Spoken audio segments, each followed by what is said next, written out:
welcome Mary Holman-George.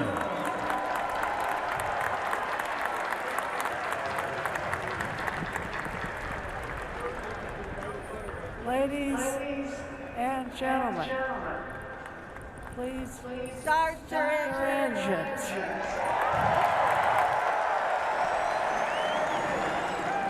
A couple of these are staggered. Let's watch Fittipaldi as he comes in, as Gary already suggested. He missed a pit. They wave him out of there. No, that's wrong. That's incredible because that's way far away from where his pits are. But let me tell you, as having driven in this race, it can be very tough. You're headed down, everybody is waving at you. Stop here, stop here. Into the pit area, Tom Steva. Well, we heard on the radio that he had some water up his back, and puff of smoke at the back of the engine. Also, Lazier was there. The smoke coming out. Robbie is really mad, but Lazier was really moving when he went by here. And apparently the engine blew and got hot water down into the cockpit. So Robbie has been burning. He may even have fire. Well, that's why he's rolling on the ground. You can't see the flame, and he feels hot. Look at his right leg there. He's had something that looks like it burned his right leg there. Look as he rolls over. Without question, the discoloration in his uniform. Robbie Gordon has been burned as something happened in the cockpit. He very wisely jumped out of the car and rolled to get the flames out. The car itself is afire. The yellow flag is out on the restart at Indianapolis. Let's hope that Robbie is not hurt too badly. Remember, they wear. Doesn't seem to be hurting his speed right now. Al's hooked up, going very fast. Bobby, yellow flag. You saw the pace car come out. No indication yet as to why that yellow may have come out. We have an indication from race control that car number 5, that is Rick Mears, hit a rabbit out on the racetrack. So they brought out the yellow, and the question is Rick Mears' car damaged? So once again, we are under yellow at the Indianapolis 500. We'll be back. All right, let's quickly go down to the pits again, this time to the Andretti pit. We're with car owner Carl Haas, and Carl, Mario's been fast all month, but he's out there really with a big lead. Is he saying anything on the radio about the car? Well, no, everything. We're still too early in the race to say anything. We'll have to see up at first pit stop. How many more laps till you'll come into pit? I'm on the radio with him right now. I really can't talk to you. Okay, Carl Haas busy with his driver, Mario Andretti, right now. They say they'll try to pit. We just asked him if the first yellow comes out, but they'll have to do it pretty quick. Maybe Bobby Unser can give us an idea if they go green from here on out when we're going to look for those stops. Back upstairs to Jim Lampley. Incidentally, that was a good job, Jerry. Carl Haas isn't an easy man to deal with on a normal day, and this is by no means a normal day. Jim, they'll all start coming in. Just see where the stem has been broken off from the base on top of the side part. They will have to fix that by the IRL rules. He's leading right now. It's going to be difficult. I don't understand why they don't come in. Yeah, he stayed out, and here we go. There it goes, as it just shears off at speed. That's slow motion of what happened. Let's go back. Remember I mentioned something about turn 2 guy, a piece of debris, and I thought that's where the crash was? Well, Jeff Simmons apparently may have lost something on his car, and yes, he's coming out early onto the track there, crossing over the grass. Okay, now if we were, and he just drove over something on the right front, if we get an opportunity to go back and look at that, maybe we'll stop it, and we can see that there was something there. And you know, it looked almost like a wheel nut or something round when he had the accident before, was rolling out in front of the car. Now there's Jeff Simmons on the right-hand side. Something's going to come off the car right there. But he already hit something outside. You're correct, Rusty. Something is further back there. Well, to get the spare fuel hose, and they have reasserted it now, inserted it into the fuel tank. And this is the one thing, as you see the team, and Jeff Simmons under caution has just collided with the wall. You can see the right rear down, guys. So Simmons was one of the 5 cars that was getting the wave by, so he was coming up to speed to catch up to the tail end of the pack. Now Simmons was running in 16th spot, 3 laps down, but he would have gotten one of those laps back because he would have gotten back to the tail end of that lap. And here he is now extending our caution period because we never truly did go back to green flag racing. Here he is. You're on board him. The white flag is there, and they're going to go green for the final lap. Here we go. One more lap. 2.5 miles, and the Indy 500 will be decided. Get going, buddy. Get going.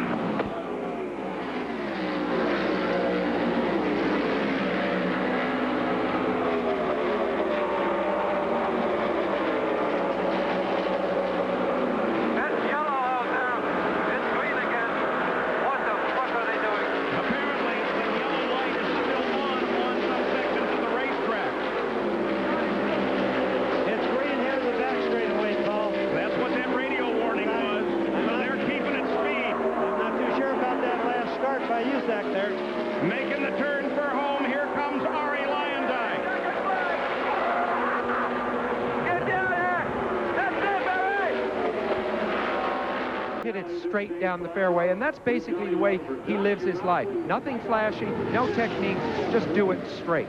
154 laps complete. Rick Mears at 202 miles an hour. Fire out in the infield.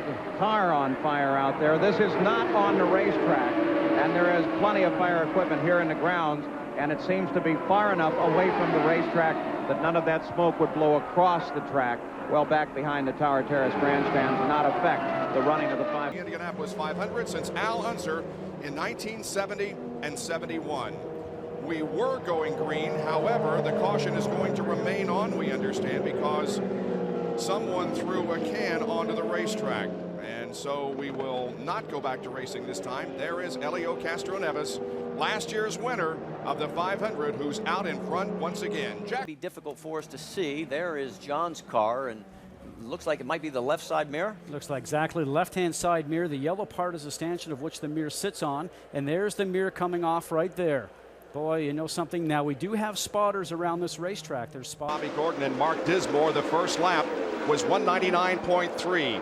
Gary, what is the report on Scott Sharp? Boy, this is one of those things you hate to talk about, a mental error from the crew. They forgot to take the blocks out of the air box. They weren't getting the air into the engine. A tough break for Scott Sharp. Well, and it just leads to the pressure and the emotion and the tension that happens to these crews before the start of the race.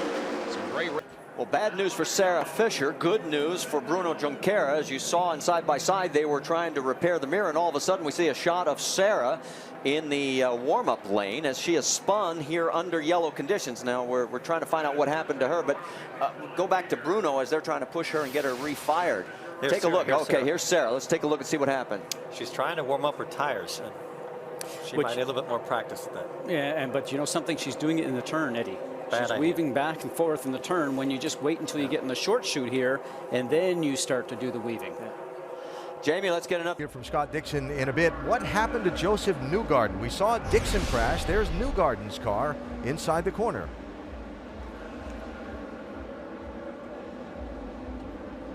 Now Joseph Newgarden seems to be coming out in a normal line, and that looks like Martin Plowman's not slowing down for the accident and gets in the back of Joseph Newgarden.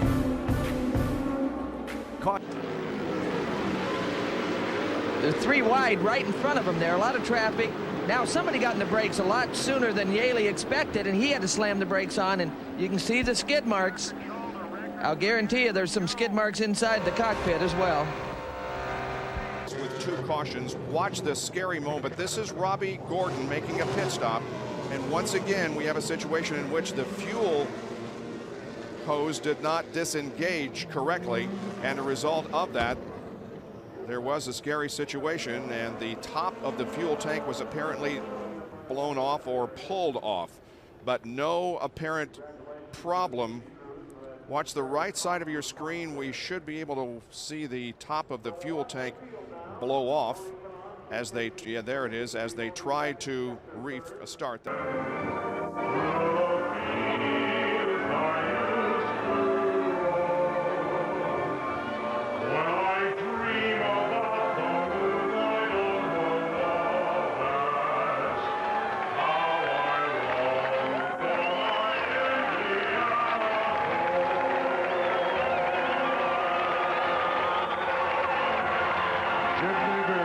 Ladies and gentlemen, and the traditional release of the multicolored balloons from the area behind the control tower. Thank you very much, Jim Neighbors.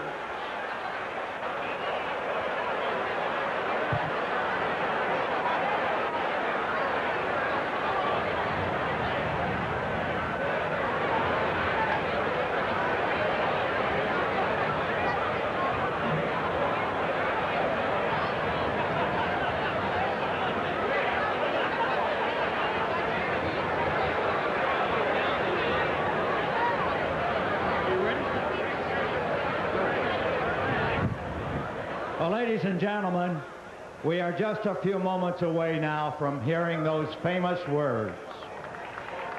Certainly an emotional time for all of us as we wait the start of the 81st running of this event. And the time has arrived And here to give those famous words is chairman of the board of the Indianapolis Motor Speedway, Mrs. Mary Hellman George. Ladies and gentlemen, start your engines. And that brisk command. At the start of the race. And Philippe Gage, the number 44 car, very much the same sort of situation, I would say, Sam. Yes, certainly. Have up your sleeve. Whoa, look at this. On pit out. And that's one of the things that Marco's upset about, because that was on a bid trying to get back. And lucky for him, he did not get hit from behind and have to come in and make a change with the rear wing or what have you. We saw Ryan Briscoe's view. Yeah. Remember, Anna Beatrice went backwards into the wall. I'm only assuming. Ladies and gentlemen, singing Back Home Again in Indiana are the Voices of Liberty from Walt Disney World. And they are being conducted by none other than Mickey Mouse, the Grand Marshal of the 1985 Indianapolis 500 Festival Parade.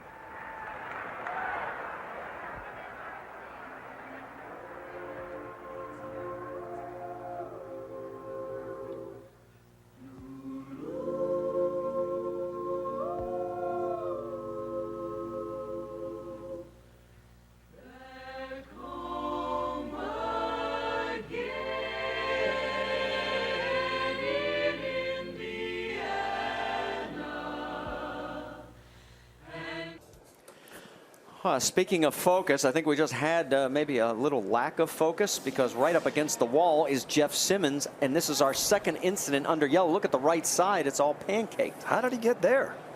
Well, the right side tires, maybe he had a flat. I don't know.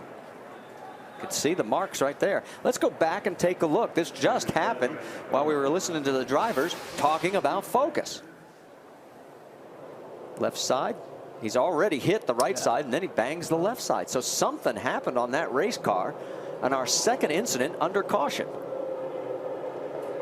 Oh, man, hard right. Well, it looks like something broke on the car because he was just going along the track. Now, also, Eddie, he's quite a ways back. I'm wondering if he felt something. You see how it just dives to the right. Obviously, it's pancaked the right-hand side, and now it's just going to come over here towards the left where all the signboard people are, up and down there between the pit lane and the racetrack itself. With the stagger you have. His teammate Roberto Guerrero fell out. We've got another car in trouble. And this is Scott Brayton with an engine. Looks like it's in trouble, Bobby. Yeah, it's a lot of smoke coming out of there. Well, that's a bad look. Going to bring out a yellow and park right on the racetrack. Now he wants out of the car. He's feeling some heat from under there. So. He hasn't disconnected his communications either. He ripped them apart. The engine blew bad. The hot water, that's a lot of steam, not just smoke from the engine, but it's a lot of steam that's coming out. So he's been sprayed with some very hot water, and he's feeling the effects. That's nothing to laugh about. That's got to hurt Scotty terribly. So the yellow flag comes out at Indianapolis, 148. That dramatically, not really, because everyone had pitted. Yeah, everyone had pitted. All right, that's Igor. That's Vogler. That's it's either Vogler or Rutherford. That is Rich Vogler. Yeah. Oh, look at the safety car slide to a stop. I only laugh because it's obvious that Rich is okay.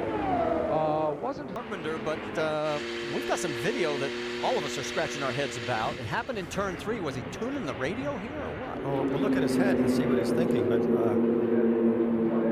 he almost spun. Wow, he almost spun and then straightened it out in the grass. But what he's doing is he's trying to keep the tires warm by weaving the car, but that's something you generally don't ever do in the turns. You don't do it going down the straightaway. Talk about a cat having 9 lives. He just burned up one of them right there. And we'll take a look here, and we actually have two situations working. We have Scott Harrington, who got in trouble, and there he is, as he came flying up on the back of the field and then shocked the brakes, and that got him down on the inside, but look how he kept that off the wall. He just ran right up way too fast on those other cars, Paul. He wasn't looking far enough ahead. Now that's a bad case of inexperience right there. That was, and those guys want a piece of it. Saturday, ABC Sports returns to Indy as all-star forward Shamika Holsclaw leads the Washington Mystics in a crash on the straightaway. That is the number 9 car driven by Scott Dixon. Just got sideways here in the main straightaway. You can see our in-car cameras pointed right toward the pagoda. So that will delay the green flag coming out. We were supposed to go back to green next time, but that will not be the case as Dixon's car is stopped right in the middle of the racetrack. Warming up the tires, Bob, and actually went down a gear, getting ready to accelerate to warm the rear tires up, and just clipped the wall with that left rear. And as he spun past us in the broadcast booth, that left rear was actually hanging out. There he goes right there, broke the left rear. And then he just ends up losing the contact with the patch on the road, and now all of a sudden he's a passenger. Well, it had been a... Count him down. He was our leader. Watch the team. Roger Penske on the wall to the right, standing there calling him, saying, we're going to get him. Hold it here, hold it here. Let's look at it. They're adjusting inside the race car. The guys upstairs in the booth maybe elaborate on what they were doing inside there, guys. I think reaching inside the cockpit there, I think his belts came loose because it looked like the crewman reached inside, and it's a six-way clasp inside there. Marco Andretti is your race leader. Let's listen in on the radio that we just captured from AJ. My belt just came undone. So you were right, Scott. It was the belt that came undone. And you can't... Yes, he was. Back out on the race course, we still have the yellow flag out. Look, Tom Sneva accelerating there. Well, he's anticipating. There's the pace car still on the track, but there's Sneva passing the pace car. What's going on? Oh, he can't do that. That's certainly illegal. Against the regulations. He's anticipated the green flag, and in fact, another car passing the pace car. That's the other Whittington brother. That's a very unusual sight. Let's have a look at this. Well, it's in slow motion. Here's a replay. In fact, the pace car, you can see with the flashing light, he's accelerating past it. He's going very quickly, and he must be looking at that pace car and realizing he's made a no-no because that's simply not allowed. Okay. Was going down the front straightaway. Now watch him. He was having trouble with the driver in front of him. Had to dart a couple ways to get by, and in his anger, he knocked out the headrest. He didn't approve of Scott Sharp. So, guys, you never know what can happen under rain conditions here at the track, and apparently even off the racetrack you need to be careful of collision. Unfortunately for Jeff Simmons' car, one of the Firestone flatbed race tire trucks backed into the side of his race car, and they've checked everything out.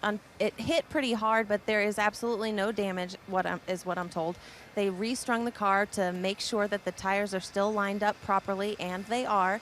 So it just goes to show you, on the track or back here in the garage, anything can happen at the Indianapolis Motor Speedway. And that's because... Corner, so therefore you've got to drive it with great finesse. Oh, Mario Andretti coming into the pits now. He had just passed A.J. Foyt, remember. He looks like he's going to be short. He's way up the road. He's in the wrong pit, and he's got his hands up in disgust at himself. The engine stopped. He stalled his engine. Mario Andretti, what a terrible error. He's passing the point of A.J. Foyt. How in the world could he do that? Oh, it's just a terrible error. He obviously thought it was his pit, and he's being pushed up. This is an enormous amount of time lost. All that great time that he's gained on the racetrack has been lost now down there in the pit lane. Because this is all under the green flag, and the other cars are still lapping 180 to 185 miles an hour. Look at Mario. Looks like he's saying, oh, goodness, his hand on his head. How could he do a thing like that? The man who may... Okay.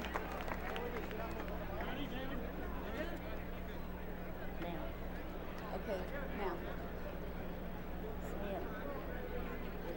We'll start the race. Ladies and gentlemen, start your engines. Merrick Pendry-Holman, the chairman of the board of the Indianapolis Motor Speedway, as she calls the engines to life, and drivers now begin to respond along with the help of their crew.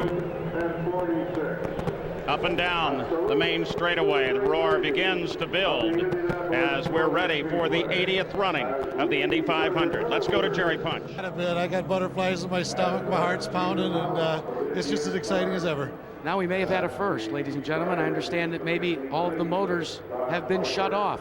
might have been a little bit premature because it was my understanding that USAC hadn't completed their inspection and the Speedway gave a cue at the wrong time.